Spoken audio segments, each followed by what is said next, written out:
తెలంగాణ అమర్నాథ్గా పిలువబడే సలేశ్వరం జాతర సందర్భంగా అధికారులందరూ కూడా సమన్వయంతో పనిచేసి భక్తులకు ఎలాంటి ఇబ్బందులు కలగకుండా అన్ని ఏర్పాట్లు పూర్తి చేయాలని నాగర్ కర్నూలు జిల్లా కలెక్టర్ బాదావత్ సంతోష్ అన్నారు.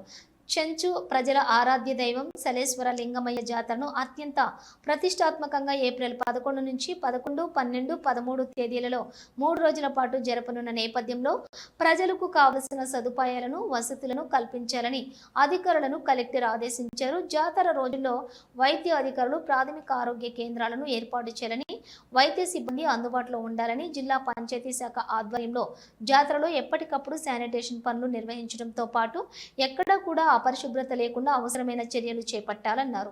కార్యక్రమంలో అదనపు కలెక్టర్ దేవసహాయం, జిల్లా అటవీ శాఖ అధికారి రోహిత్ గోపిడి తదితరులు పాల్గొన్నారు. లాస్ట్ ఇయర్ జరిగిన దాన్ని బట్టి నేను ఒకసారి చెప్తాను. ఇండివిజువల్ ఒక డిపార్ట్మెంట్ గురించి చెప్పినప్పుడు వాళ్ళు వారి రివ్యూ చెప్తే ఈ మీటింగ్ లో నెక్స్ట్ రివ్యూ సో ఇవి డిపార్ట్మెంట్స్. సో నెక్స్ట్ లాస్ట్ కి నేను ఈ ఫైర్ డిపార్ట్మెంట్ ని వదిలేసాను. ఫైర్ డిపార్ట్మెంట్ సైడ్ నుంచి కూడా ఈ ఫైర్ స్టాఫ్, స్ట్రెచర్స్